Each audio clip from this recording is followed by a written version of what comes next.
오늘 이 세 말씀은 그 길고 방대한 분량의 책망이 혼내시기 위한 것이 아니라 결국 돌아오라 회개하라 라는 촉구로 말씀하셨다는 것을 우리가 깨닫게 합니다. 주님의 진정한 포커스는 징벌이나 재앙에 있지 않습니다. 만약 이런 것들이 있다고 해도, 징벌 같은 것들이 있다고 해도 그것은 하나님의 더 큰 선을 이루기 위한 과정일 뿐이지 주님의 궁극적인 목표가 징벌은 결코 아닙니다. 주님의 궁극적인 목표는 단 하나입니다. 거룩하신 하나님과의 관계가 회복되는 것입니다. 그 관계가 회복되라고 회개를 촉구하시는 것입니다. 그리고 인간이 너무 둔하기 때문에 그 회개가 가능하도록 유도하기 위해 때로는 잠깐 징계나 책망도 하시는 것입니다. 우리가 힘겨운 삶의 자리에서 언제나 잊어버리지 말아야 할 것은 주님의 이런 궁극적인 마음입니다. 특히 현재 내 삶이 징계를 받고 있다라고 느껴지는 사람, 성도 입장에서는 주님의 이런 궁극적인 목표가 소망이 됩니다. 주님은 나를 징계하시기를 원하시는 것이 아니라 결국 더 큰 선을 이루시기를 원하시는 거야 라는 것이 소망이 됩니다. 최근에 새벽기도 때 정필도 목사님 설교 때도 정필도 목사님이 언급을 하셨지만 의인도 환난을 당합니다. 죄인만 징벌을 받는 것이 아니라 의인도, 죄를 안 지은 사람도 환난을 당합니다. 즉 하나님과의 관계가 지금 되게 좋은 상태인 성도도 환난을 당할 수 있다는 거예요. 그런데 성도에게 찾아오는 환난이 이게 징벌인지 징계인지 혹은 시험인지 판단하는 법이 있습니다. 지금 내가 받는 환난이 뭔지 한번 생각해 보세요. 그 판단하는 기준은 나의 마음이에요. 내가 하나님과의 관계가 지금 되게 좋으면 환난이 찾아왔을 때 이거 시험이구나, 시험으로 느껴져요. 그래서 이 환난을 내가 믿음으로 승리해서 영광 돌려드려야지 라는 생각이 더 강하게 들어요. 어떤 경우에는 우리가 성령 충만한 상태일 때 환난을 맞이하면 미소가 얼굴에 번지기도 합니다. 기쁨의 미소가. 그리고 이 환난 앞에 승리할 생각에 막 두근두근거리고 정복하고 이겨낼 생각에 막 기쁨의 미소가 번지기도 해요. 환난인데. 학생들 중에 이런 학생들이 간혹 있습니다. 시험 본다고 하면 그것도 선생님이 이번에는 아주 작정하고 어렵게 낼 거야 이렇게 말하면 눈이 반짝반짝 빛나고 얼굴에서 미소가 번지는 학생들이 1% 있어요. 왜 그럴까요? 그들에게 시험이 어려우면 어려울수록 자기의 영광으로 빛나는 순간이니까. 그 시험은 나를 영광으로 빛나게 하는 과정일 뿐이야. 그러니까 웃는 거예요. 즉, 왜 이런 차이가 나오냐 하면 자신감에서 나오거든요. 성도는 하나님과의 관계에서 자신감에 뿜어져 나와요. 그래서 하나님과의 관계가 지금 좋은 성도는 환난을 맞이하면 자신감 속에서 웃어요. 그 환난을 극복한 이후의 영광을 막 상상하는 거예요, 미리. 성도도 마찬가지라는 거예요. 환난이 시험으로 느껴지는 사람은 즐거울 수까지 있어요. 여러분은 목사가 되어보신 적이 없죠? 잘 모르시겠지만 목사도 여러 가지 상황들 속에서 여러 생각을 하고 고민을 하고 걱정을 합니다. 사실 그래도 제가 감사하게도 우리 성도님들이 많이 사랑도 해주시고 배려도 해주시고 도움도 받고 살아요. 사실 뭐 너무 감사하고 걱정할 게 없을 정도로 많이 이렇게 받고 살아가는데 이 목사라는 것이 그럼에도 불구하고 외롭고 고독한 것 같아요. 모든 인생들이 우리네 인생이 다 고독하죠. 그런데 목사라는 그 길도 참 외로운 것 같아요. 왜냐하면 그게 사랑을 많이 주시지만 그것과 상관없이 그냥 그 모든 것을 떠안고 가는 그 길이 외로워요. 아무도 책임져 주지 않고 아무도 이 짐을 나누어 주지 않고 그냥 홀로 책임지고 가거든요. 그렇다 보니까 그 길에 마주하는 많은 상황들 속에서 제가 담대하게 주님이 세워주신 이 자리에서 담대하게 이거 합니다. 여러분 이렇게 될 것입니다. 라고 담대하게 주님이 세우신 자리에서 선포하고 나아갈 수 있는 유일한 힘이 어디 있는 줄 아십니까? 저와 하나님의 관계예요. 거기에서만 힘이 나와요.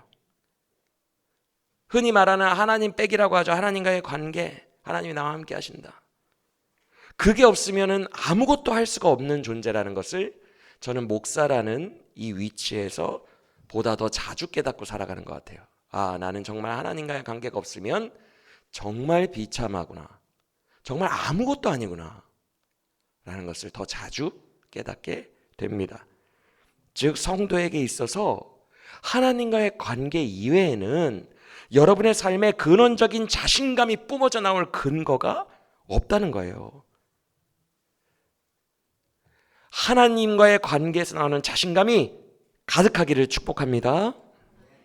그래서 여러분에게 환난이 닥쳐도 빙긋 웃는, 공부 잘하는 자신감 있는 학생과 같은 그런 마음들이 여러분 안에 충만하길 원합니다.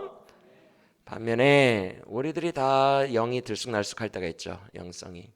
지금 하나님과의 관계가 별로 좋지 않은 경우에 환난이 고통으로 느껴져요. 이게 빙긋 웃는 게 아니라 마주하는 환난마다 다 고통처럼 느껴져요. 아픔이고 절망이고 신음이에요. 그래서 이 환난이 빨리 끝나주기만을 원하게 됩니다. 극복하려는 마음보다는 그냥 주님 언제까지 이러십니까? 성도가 내가 이런 느낌을 가지게 될 경우 그 환난은 시험이 아닌 징계일 경우가 더 많아요. 만약 여러분들이 의인의 환난, 즉 시험을 마주하고 계시다면 사실 오늘 본문 말씀에 정확하게 해당이 되지는 않습니다. 지금 잘하고 계시니까 그대로만 하시길 바랍니다. 더 주님 의지하시고 그 시험 통과하여 영광을 더 크게 맛보시기를 바랍니다. 점점 더 강해질 거예요. 장차 더 큰 시험이 찾아와도 코웃음 치며 이기게 될 것입니다. 성도는 결국 자라나기 때문에 그래요. 주의 은혜 안에서 자라나는 것이 성도이기 때문에 더 멋져지실 거예요. 그러니 용기 있게 담대하게 지금처럼만 하시면 됩니다.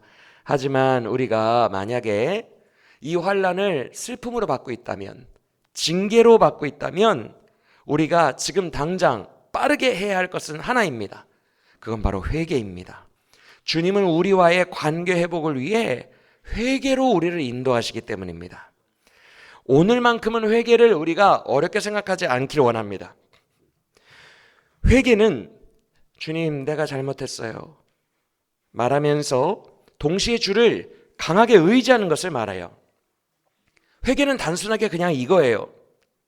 이때 주님을 의지한다는 말을 다르게 표현하면 이런 거예요.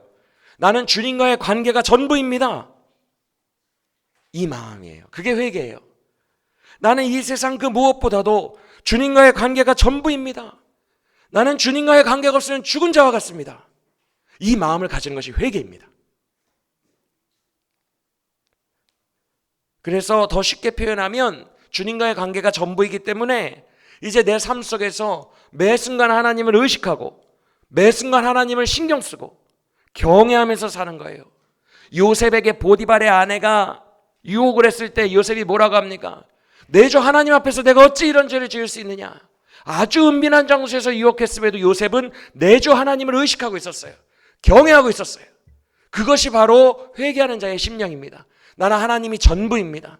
나는 매 순간 하나님과 함께 살고 싶습니다. 이것이 우리 안에서 회복되기를 간절히 원합니다. 우리는 하나님 없이는 단 한순간도 살 수 없는 어린아이와 같은 자녀임을 믿으십니까? 어린 시절에 아이들은 무서운 밤길을 거닐 때나 사람이 많고 낯선 곳에 가면 아빠 손을 땀날 정도로 꼭 잡고 다녀요. 아마 지금 우주 나이 정도? 땀날 정도로 꽉 잡고 다닙니다. 이거 놓으면 큰일 날 것처럼. 때로는 아빠가 잠깐 전화가 오거나 뭐 물건 꺼낼 때 잠깐만 놔봐 해도 놔요 안 놔요? 안 놓죠.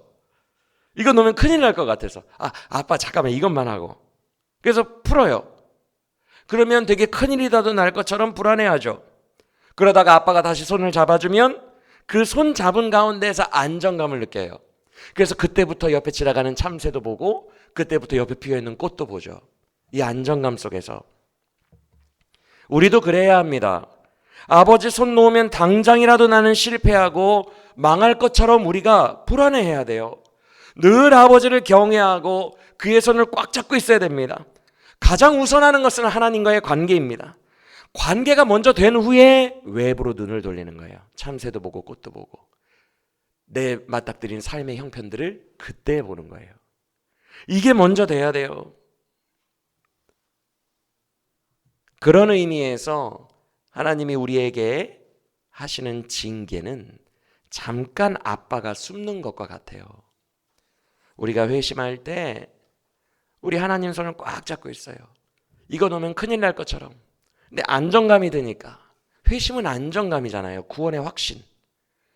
영원한 생명이 내 안에 이미 있고 나를 영원히 사랑하시고 나는 지금 죽어도 천국 가고 설령 죄 짓다가 영이 떨어져 있을 때 죽어도 나는 천국 가고 오직 주 예수 그리스도의 은혜로 말미암아 그 사랑으로 말미암아 나는 구원받았다는 이 확신이 가득한 것이 회심이잖아요. 그러니까 이 확신 때문에 안정감이 있거든요. 그래서 참새도 보고 꽃도 보다가 점점 눈이 팔려요. 그것들에 눈이 팔려서 아빠가 소리를 놨는지도 몰라. 너무 정신이 없어요. 어떤 한 목사님 간증 중에 놀이공원에 갔을 때 딸을 일부러 중간에 놓고 숨은 적이 있었대요. 아빠를 찾는지 안 찾는지 보려고. 그래서 화장실 뒤에 이렇게 숨어 있었대요. 혹시 딸에게 나쁜 일이 일어날까 봐 계속 철저하게 주시를 한 상태에서 숨어 있는 거예요. 이게 징계입니다. 지난 시간에 말씀드렸죠. 징계란, 성도에 대한 징계란 하나님이 막 때리시고 그런 게 아니라 베푸시던 은혜를 잠깐 거두어 가시고 자기를 감추시는 거라고. 화장실 뒤에 숨어 있는 거예요. 요 녀석이 너무 꽃에 빠지고 너무 참새에 빠지는 거예요. 그래서 아빠를 좀 찾게 해야겠다. 그런데 아버지가 없는 것 같은 상황 속에서도 아버지는 주시하고 계세요. 징계 상황 속에서도 여러분을 돌보고 계세요. 만약 여러분에게 큰일이라도 생길 것 같으면 그 즉시 도와오십니다. 할렐루야. 그렇게 돌보고 계시고 지켜보고 계세요. 그러면 우주 같은 나이의 아이가 아버지가 살짝 손 놓고 사라졌어. 정신 팔려 있을 때. 그러면 그걸 깨닫고 어떻게 돼요? 옆에 수많은 아저씨들이 막 지나가고 아빠가 사라졌는데 어떻게 할 것 같아요? 아빠 하면서 울겠죠? 아빠 어디 있어 하면서.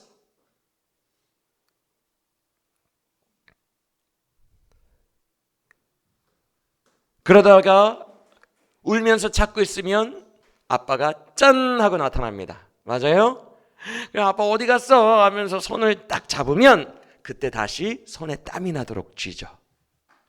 이것이 회개의 효과예요. 다시 주님과의 관계가 내 마음속에서 불타듯 소중해지는 거예요. 주님은 이 기회를 주시기 위하여 우리를 회개시키시는 거예요. 우리가 징계를 당할 때도 하나님은 여전히 우리와 함께 하십니다. 지켜보고 계십니다. 보호하십니다. 그가 숨어 계신 이유는 나타나시기 위함입니다. 그분은 그걸 기다리고 계십니다. 나타나시는 순간을 기다리고 계시다고요. 빨리 관계가 회복되기를 여러분보다도 더 간절히 원하시는 분이 하나님 아버지이심을 기억하시길 바랍니다. 이때 우리가 할 것은 딱 하나, 그 아이처럼 하면 돼요. 아버지를 찾는 거예요. 너희는 찾을 만할 때에 나를 찾으라 라고 하셨습니다. 아버지를 찾고 아버지 없으면 못 살겠다고, 아버지와의 관계 회복을 일단 해야지 내가 살겠다라고 부르짖는 거예요. 진심으로 마음 다해 아버지를 찾는 것, 그것 하나만 하면 그것이 회개입니다. 아버지는 그런 마음을 보시고 중심을 보십니다. 그 외침을 보십니다. 회개는 무언가 자격을 이루는 것도 아니고 오랜 시간 하는 것도 아니고 바닥에 머리를 쿵쿵 찌면서 액션으로 하는 것도 아닙니다. 아버지 없으면 못 삽니다. 아버지 어디 계세요? 아버지 나와 함께 해주세요 라는 이 마음, 그 마음 하나면 됩니다. 그럼 아버지는 화장실 뒤에 숨어 계시다가 바로 달려 나옵니다. 내가 여기 있었다. 1절 말씀처럼 여호와께로 돌아가면 되는 겁니다. 여러분이 마음을 두던 장소가 어디가 되었든지 오라라는 첫 단어처럼 그 머물던 자리에서 아버지께로 돌아오면 되는 것입니다. 내 마음을 아버지께 향하는 것입니다. 그때의 기도문 제가 한마디씩 먼저 말씀드릴 테니까 그대로 따라서 외치시길 바랍니다. 아버지 찾을 때 이렇게 기도하면 돼요. 아버지 없이는 못 삽니다. 아버지 없이는 죽을 것 같아요. 아버지 없이는 숨도 못 쉬겠어요. 아버지 없는 삶이 너무 답답해요. 아버지 없이 어떻게 살아요? 아버지 나와 함께 해주세요. 이것이 우리가 회개할 때 우리의 마음으로 하는 기도예요. 이렇게 아버지를 찾으면 돼요. 여러분이 지금 맞닥뜨리고 있는 혹시 징계의 상황을 맞닥뜨리고 있다면 그 상황들이 중요한 게 절대 아니에요. 여러분, 내 삶이 지금 엉망인가요? 가족관계도 아주 조금씩 갉아먹히듯이 안 좋아지더니만 지금은 손 쓸 수가 없이 그냥 산다, 그러려니 하고 산다, 이 정도 수준입니까? 건강도 그런가요? 조금씩 갉아먹고 나빠지더니 내가 요새 건강 보면 이제 진짜 정말 죽을란가, 곧 죽을란가 라는 생각이나 들고 건강도 손 쓸 수 없는 지경이 되었습니까? 나의 물질적인 부분이나 삶도 조금씩 어려워지더니 이제는 도저히 과거처럼 회생할 수가 없을 것만 같을 정도로 내가 평생 벌어도 과거처럼 안 될 것 같은데 이제 이렇게 힘들어졌습니까? 나의 사역이 점점 안 되더니 기름 부으심이 메마르지는 것 같더니 이제는 내 사역의 자리가 어디서부터 어떻게 손을 대야 하지 못할 정도로 황폐해졌는데 그냥 근근히 버티고 살아갑니까?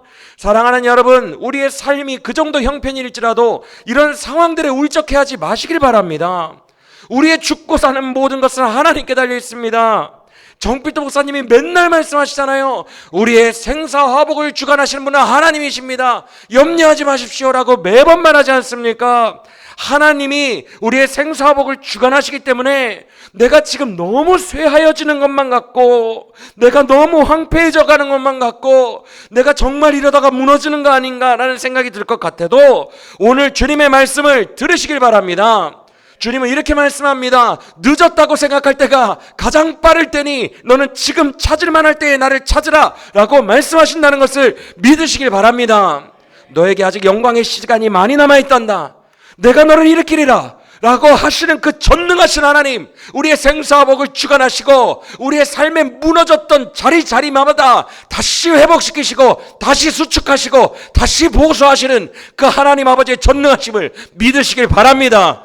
그것이 우리가 믿는 하나님 아버지의 능력입니다. 우리의 모든 부분들이 회복되는 것은 순식간이에요. 우리의 쇠함이 흥함으로 바뀌는 것은 우리 주 예수님 안에서 순식간이심을 믿으시길 바랍니다. 하나님과의 관계가 회복되면 정말 순식간이에요. 하나님은 능히 우리의 모든 찢겨져 나간 상처들과 도무지 회복이 불가능할 것만 같은 모든 것을 다 고쳐내실 수 있는 능력의 하나님, 살아계신 하나님이심을 믿으시길 바랍니다. 1절 다시 읽어봅시다. 시작.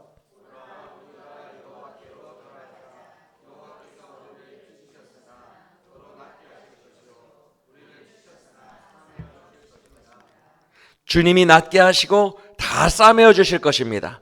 그의 능력으로 우리의 모든 상실했던 지경들과 우리의 모든 쇠하여졌던 부분들을 다 회복시키실 것입니다. 우리가 놀라서 감당이 안 돼요. 감격 속에서 하나님, 내가 무엇이간데 나를 이렇게 생각하시며 인자가 무엇이간데 나를 이렇게 생각하십니까? 내가 이 은혜를 감당을 못하겠습니다. 내가 주님께 드린 것이 없는데 어떻게 내 지경을, 나는 죄를 범했으나 우리 주님께서는 다시 은혜로 회복시키실 수가 있습니까? 주님 놀랐습니다 라고 고백하는 영광의 날을 다시 우리에게 주실 줄 믿으시길 바랍니다. 그것이 하나님의 능력입니다. 그리고 그 시간도 말도 안 될 정도로 빨라요. 2절 읽어보겠습니다. 시작. 여호와께서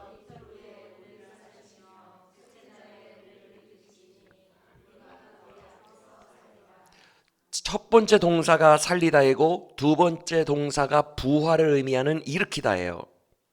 즉 우리는 마치 죽은 것과 같았다는 거예요. 죽은 것과 같은 우리, 물질적으로나 건강이나 가족관계나 사역이나 정말 내 삶에서 이제 답이 안 보이고 그냥 이렇게 살다가 곧 가는 건가? 이렇게 절망과 포기, 이런 것들이 내 삶과 내 생각과 마음을 지배하고 있는 그런 죽은 것 같은 상황에서도 내가 이틀 만에 너를 살릴 것이며 3일 만에 너를 부활시키시리라 라고 말씀하신다는 거예요. 할렐루야. 모든 호흡이 하나도 남지 않을 정도의 절망일지라도, 소망이 하나도 없을지라도 우리 하나님은 애초에 무에서 유를 창조하신 하나님이심을 믿으시길 바랍니다. 하나님 외에, 우리 예수님 외에 다른 구원의 이름은 없습니다. 그는 구원의 창조자이십니다. 그가 일으키실 것이고 심지어 죽은 것도, 내 마른 뼈도 살리사 호흡을 넣으시며 군대로 만드실 줄 믿으시길 바랍니다. 그것도 사흘 만에 말입니다. 어떻게 이렇게 회복이 빠를까요? 회복이 급속도로 임하여 너희가 마치 치유의 광선을 받은 송아지처럼 외양간에서 뛰어나와 뛰리라. 어떻게 그렇게 광선처럼 빛처럼 빠르게 회복이 임할까요? 그 이유는 우리를 대신해서 완전히 죽으셨다가 죽은 자들 가운데에서 사흘 만에 부활하신 여러분의 주님이신 예수님 때문임을 믿으시길 바랍니다. 예수님은 성육신 하사 여러분과 같이 되셨습니다. 그가 우리와 같이 되신 것은 여러분을 하나님의 자녀로 삼으시기 위함입니다. 우리가 찢겨야 하는데, 우리가 맞아야 하는데 우리를 대신하여 예수님이 맞으셨고 찢기셨습니다. 그리고 우리를 대신하여 그가 하나님 앞에서 사흘 만에 다시 부활하셨습니다. 사흘 만에 일으키사 하나님 앞에 살게 되셨습니다. 그가 우리를 대신하여 죽으셨다가 우리를 위하여 부활하셨기에 우리는 하나님의 자녀가 된 건 줄 믿으시길 바랍니다. 이제 우리도 예수님 안에서 죽었다가 산자와 같이 되었습니다. 예수가 나를 대신하여 그 모든 일을 행하셨으니 나도 예수와 함께 주의 자녀가 되었음을 믿으시길 바랍니다. 근데 예수님께서 주의 자녀들을 위해서 하신 일은 그것뿐만이 아닙니다. 구원뿐만이 아닙니다. 내가 너희를 고아와 같이 버려두지 아니하고 너희에게 나와 같은 또 다른 보혜사를 너희에게 주리니 각 사람의 머리 위에 불처럼 임하는 성령, 그 성령을 우리에게 주셨음을 믿으시길 바랍니다. 그리스도께서 보내신 그리스도의 영, 여러분 마음에 임하신 그 성령이 계시기에 그 성령님이 우리를 급속도로 회복시키시는 능력을 베푸실 것을 믿으시길 바랍니다. 누가복음 11장에서 예수님이 말씀하셨습니다. 이 세상 그 어떤 아빠가 자녀가 생선 좀 주세요 하는데 뱀을 주겠느냐? 아빠가 설령 인격이 악한 아빠일지라도 자식에게 좋은 것 줄 줄 알거든 하물며 너희 아버지께서 자녀에게 성령을 주시지 않겠느냐? 라고 말씀하셨어요. 성령이란 자녀들만 받을 수 있는 영이에요.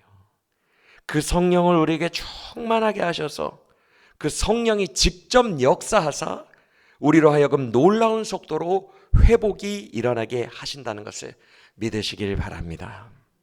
그래서 우리는 이미 다 무너져 버리고 모든 나의 삶의 지경이 쇠하여져 버리고 손쓰기 힘들어져 버린 그 상황들 때문에 울적하고 그 상황에 함몰되지 않아도 돼요. 그 모든 것을 성령이 회복시키는데 걸리는 시간은 단 3일입니다. 성령께서 모든 것을 보수하시고 회복하게 필요한 시간은 단 3일이라는 거예요. 주님은 하실 수 있어요. 전지전능하시며 생사복을 주관하시는 주님은 당장이라도 그 일을 시작하실 수 있음을 믿으시길 바랍니다. 우리 예수님은 죽은 자까지도 살리셨습니다.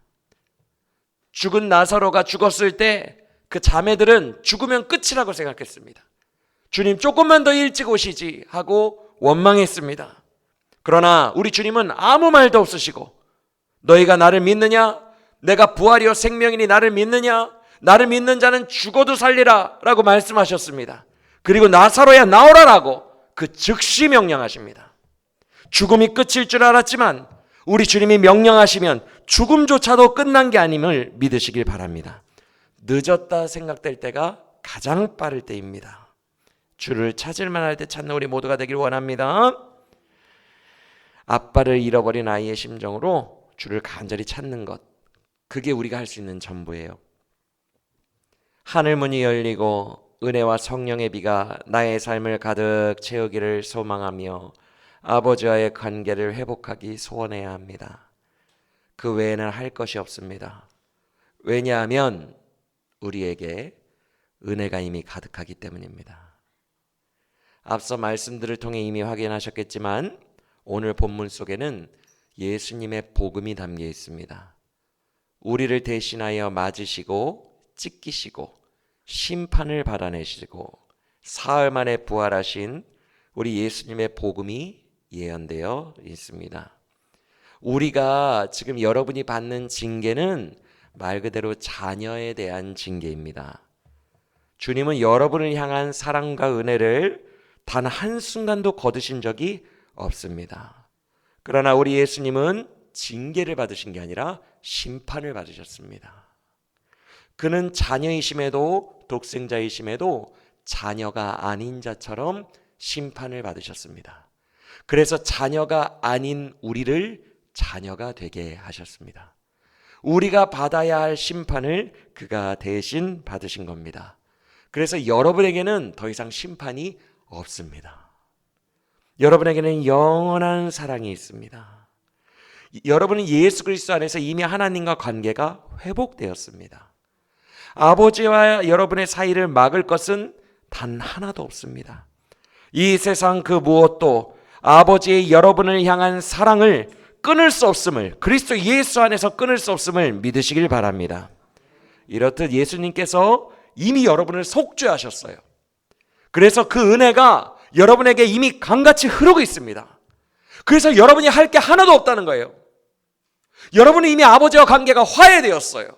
화목되었어요. 아버지는 여러분과 함께 계십니다. 징계 상황 속에서 우리가 할 수 있는 게 아무것도 없어요. 그냥 주를 찾으면 돼요. 은혜는 이미 여러분에게 강같이 부어져 있습니다. 실제로 여러분들도 경험해 보셨겠지만 회개를 하잖아요. 그래서 하나님과의 관계가 회복되면 끝이에요. 이게 다예요, 주님? 이런 얘기가 나오게 돼 있어요.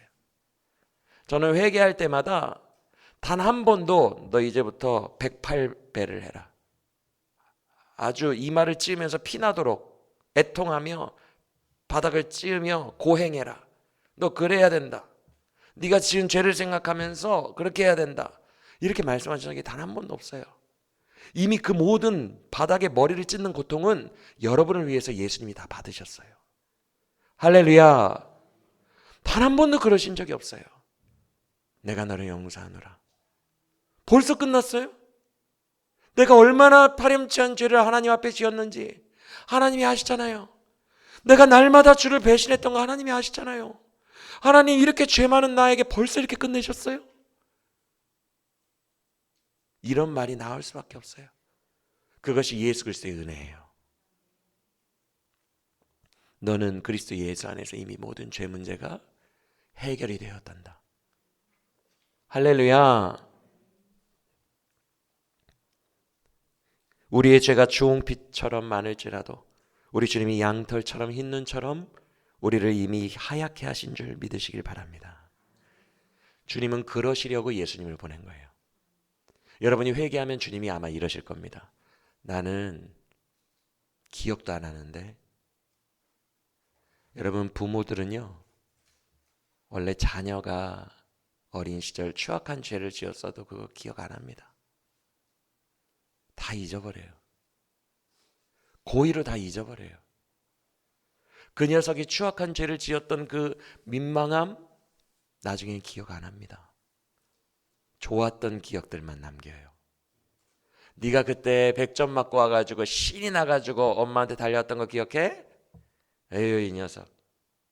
네가 그때 아빠 너무 힘들 때 카네이션 갖고 와가지고 아빠 사랑한다고 했던 거 기억해? 부모는 좋았던 것만 기억합니다. 아버지는 좋았던 것만 기억하시기 위하여 예수님을 보내사 여러분의 죄를 속죄하신 거예요. 그래서 여러분이 회개하실 때 내 아들아 내 딸아 나 기억도 안 나는데 내가 너에게 새 일을 행하리라 라고 말씀하실 거예요. 할렐루야.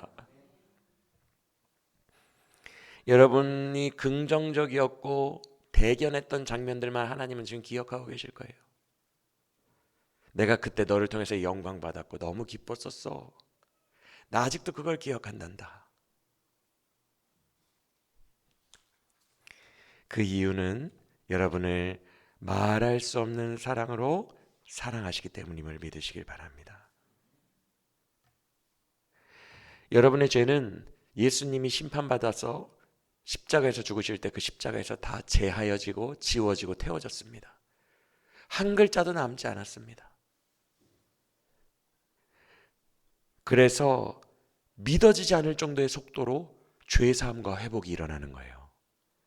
예수님이 여러분을 위해서 그 일을 하셨기 때문에 회복의 속도가 엄청나게 빠른 것입니다. 이미 은혜의 강물이 여러분의 앞길에 예비되어 있기 때문입니다. 마치 아빠가 화장실 뒤에 숨어 있다가 짠 하고 나타나는 것처럼 기다렸다는 듯이 회복이 급속도로 여러분에게 임할 것입니다. 할렐루야. 주님은 기다리고 계세요. 이사야 65장에서 주님은 이렇게 표현하셨어요. 내가 종일 손을 펴고 너희를 기다렸다. 그 아버지의 품으로 다시 돌아가길 원합니다. 힘써 아버지를 찾길 원합니다. 아빠 손을 놓쳐버린 불안해하는 아이의 마음으로 힘써 아버지를 찾을 때 주 예수 그리스도의 은혜가 여러분에게 임하여 아버지 하나님과의 관계가 급격히 회복되게 될 줄로 믿으시길 바랍니다. 주님은 기다리고 계셨어요. 그래서 그 예비된 은혜, 그 능력, 그 안에서 사흘 만에 여러분의 모든 잃었던 것들이 회복되는 영광의 역사를 맛보게 되시기를 원합니다. 주님과 관계 회복만 되면요, 여러분의 내면에 엄청난 자신감이 다시 부어질 거예요. 나 아빠 손 잡고 있어. 내 아빠는 이 세상에서 가장 강력하시고 전능하신 창조주야. 내 하나님은 크고 힘있고 능있어 못할 일 전혀 없네. 여러분의 삶에 무너진 모든 지경들은 내가 손잡고 있는 나의 아버지보다 크지 않습니다. 할렐루야. 그 자신감이 여러분 안에서 솟아날 거예요. 태산이 무너지고 바다가 뛰노라도 내가 잡고 있는 이 하나님 아버지의 창조주의 능력이 여러분과 함께하고 계시기 때문에 여러분 안에 자신감이 강하여지며 이 세상에서 용기 있게 다시 일어나게 될 줄로 믿으시길 바랍니다. 그래서 우리가 아버지의 손만 잡고 있으면 실제적인 능력이 생기는 거예요. 바울이 고백했죠. 내게 능력 주시는 자 안에서 내가 모든 것을 할 수 있느니라. 그 능력 주시는 자 안에서 모든 것이 가능한 그 능력의 역사가 여러분의 자신감과 함께 이 땅에 펼쳐지게 되기를 예수님의 이름으로 간절히 축원합니다. 그때 세상은 여러분을 감당하지 못할 것입니다. 여러분은 하나님 닮은 자녀입니다. 하나님이 그를 닮은 형상으로 여러분을 창조하셨습니다. 하나님을 닮은 자녀이기 때문에 우리도 그렇게 담대하게 살아야 합니다. 용기 있게 살아야 됩니다. 우리 하나님은 사자라고 말씀하셨습니다. 그의 아들이신 예수님은 유다의 사자로 오셨습니다. 여러분들도 사자와 같이 사셔야 됩니다. 우리도 마찬가지예요. 그래야 마땅해요. 그래야 하나님의 용기 있는 자녀, 멋있는 자녀예요. 여러분은 하나님의 자녀로 택정받았습니다. 비록 언젠가부터 놓아버렸던 아버지의 손이었지만 이제 오늘 말씀 안에서 다시 붙드시길 바랍니다. 여러분이 하실 것은 하나도 없습니다. 은혜는 예비되어 있습니다. 기다리고 계셨던 주님께서 나타나사 순식간에 은혜의 역사와 성령 충만함으로 자녀들을 회복시켜 주실 줄 믿습니다. 그 안에 모든 능력과 해답이 있는 줄 믿으시고 이 모든 일들이 여러분의 삶에 속히 일어나시기를 예수님의 이름으로 간절히 축원합니다.